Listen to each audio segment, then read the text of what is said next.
Olá pessoal, sou Paulo Isaac, advogado, especialista em direito previdenciário, sócio da Isaac Coelho Sociedade de Advogados. Estamos aqui para mais um vídeo sobre esclarecimentos, sobre direitos, deveres, principalmente, e é o tema de hoje, direito previdenciário. Mas dá uma passadinha antes lá no nosso canal do YouTube, na nossa página no Facebook, tem muito conteúdo lá, tem direito, tem dicas, esclarecimentos. E claro, se tiver alguma dúvida, qualquer coisa, deixa lá que a gente vai respondendo e vai esclarecendo assim que for chegando. Também curte nossa página, se inscreva no nosso canal, dá um joinha lá no YouTube. E hoje a gente vai falar de direito previdenciário. Vamos falar de: será que eu posso pagar minhas contribuições previdenciárias em atraso?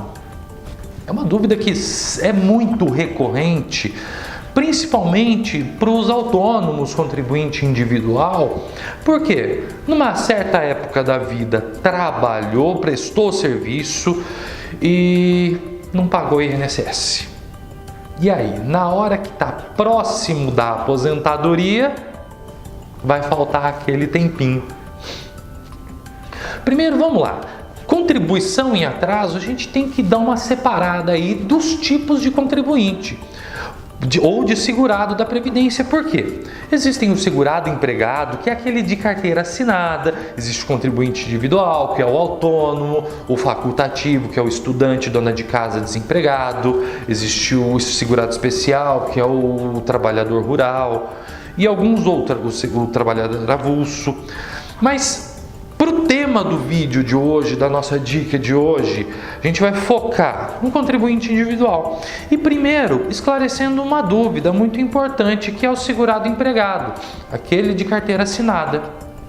Muita gente me pergunta assim: ô Paulo, mas e se a empresa não contribuiu com o meu INSS? Eu tenho que fazer essa contribuição?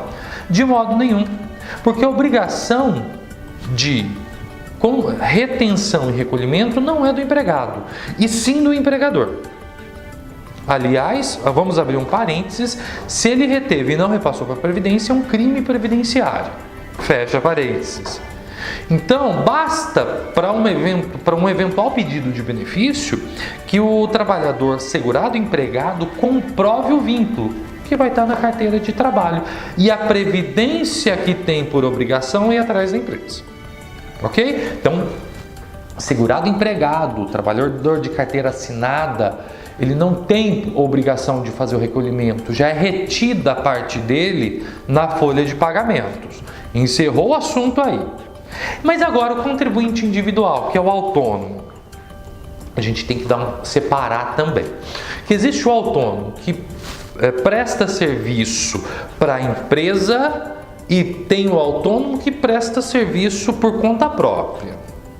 Aquele que presta serviço para a empresa, a questão dos recolhimentos dele vai no mesmo sentido do segurado empregado, daquele de carteira assinada. Por quê? O autônomo que presta serviço para uma empresa, ele também tem retida na sua nota, que é o recibo de pagamento do autônomo, os 11% de contribuição do INSS. Ou seja, a obrigação tributária não é dele.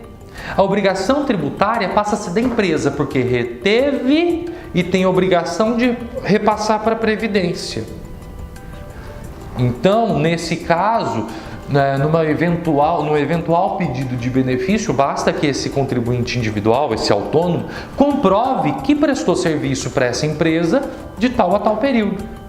E a Previdência tem por obrigação ir atrás da empresa para buscar saber o porquê que não houve o recolhimento. Por outro lado, o contribuinte individual que presta serviço por conta própria, que trabalha por conta própria, esse tem a obrigação tributária. Então é muito importante que ele faça a mensuração da sua renda mensal e o recolhimento para a Previdência Social. Lembrando que o recolhimento para a Previdência Social do contribuinte individual é de 20% dos do que ele auferiu, do que ele ganhou num mês. Por exemplo, o mês de fevereiro de 2018, ele vai ver o quanto que ele ganhou nesse mês e tem até o dia 15 de março para fazer o recolhimento dos 20% do que ele ganhou em fevereiro. Há também a possibilidade do contribuinte individual fazer um recolhimento que a gente pode chamar de reduzido. É um programa de inclusão previdenciária em que o contribuinte individual pode fazer um recolhimento de 11% do salário mínimo, sem precisar comprovar o que ofere por mês. O importante é que ele faça esse cálculo dos 11% do salário mínimo e recolha em código próprio. Lembrando que, nesse caso, ele não tem direito a uma aposentadoria por tempo de contribuição e todos os benefícios vão ser baseados no salário mínimo. Há também a possibilidade do recolhimento de 5%, que é para as pessoas que estão incluídas no cadastro único da assistência social, bem como os microempresários individuais e as donas de casa que comprovem que fazem um serviço familiar unipessoal dentro de casa. Há a possibilidade também de recolhimento de 5% do salário mínimo. Também lembrando que isso não tem direito à aposentadoria por tempo de contribuição e o valor de quaisquer benefícios é de um salário mínimo mensal. Ô Paulo, mas se eu recolhi os 11% e os 5% e queira me aposentar por tempo de contribuição, há a possibilidade? Há a possibilidade sim, é só você fazer o recolhimento da diferença.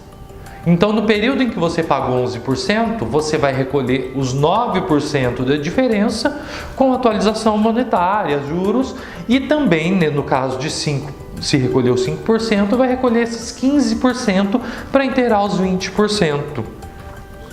Agora, a gente está falando de recolhimentos de contribuição em atraso. Posso? Depende.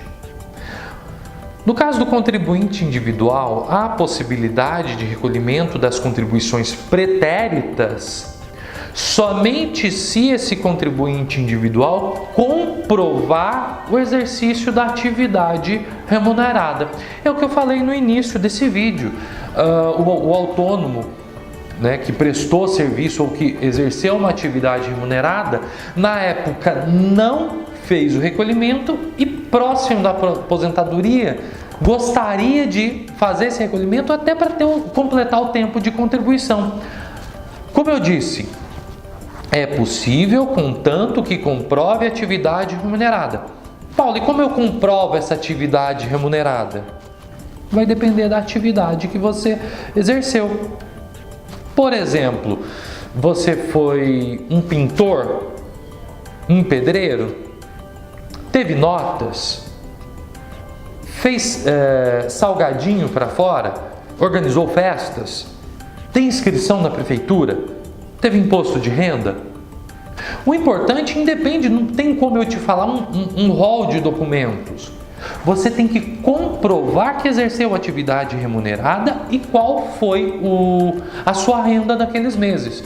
Comprovou isso, você confessa para a Previdência que está devendo. A Previdência vai emitir uma GPS, lembrando que tem juros, multa, atualização monetária. Pagou, já está contando aquele período, pelo menos como tempo de contribuição. Tem uma outra categoria que é importante falar também, que são os contribuintes facultativos. O que são os contribuintes facultativos? Aqueles que não têm obrigação de fazer parte do regime previdenciário, porque não exercem atividade remunerada. Quem são? Estudantes, donas de casa, desempregados, estagiários, se seguem a lei do estágio, entre outros. Esses não têm obrigação de contribuir, mas podem fazer parte do regime previdenciário caso queiram. Lembrando que as contribuições do segurado facultativo começam a contar como tempo de contribuição e carência a partir da primeira contribuição paga em dia. que é naquele mesmo sistema que eu falei do contribuinte individual. Você escolhe quanto quer fazer a contribuição para o mês, por exemplo, de fevereiro de 2018 e até o dia 15 de março você faz o recolhimento de 20% daquele valor. Outra coisa, segurado facultativo não pode pagar em atraso. Ah, Paulo, eu fiquei desempregado em 1998, eu posso pagar aqueles meses que eu fiquei desempregado como segurado facultativo? Não, não pode. Segurado facultativo, as contribuições têm que ser contemporâneas, têm que ser em dia. E pode recolher o atraso se tiver no máximo 6 meses em atraso. Passou disso, não conta, não adianta fazer o pagamento. Pessoal, então essas foram algumas dicas sobre recolhimentos de contribuição previdenciária. Espero que você tenha entendido, que tenha sanado alguma de suas dúvidas. E se tiver mais dúvidas, entre em contato com a gente, tanto na nossa página do Facebook, nosso canal no YouTube. Curte a nossa página para receber nosso material, nosso conteúdo. E a nossa página, nosso canal no YouTube, se inscreva e ativa o sininho para que você receba em primeira mão nosso conteúdo. Curte nosso canal, nossa página e até a próxima, pessoal!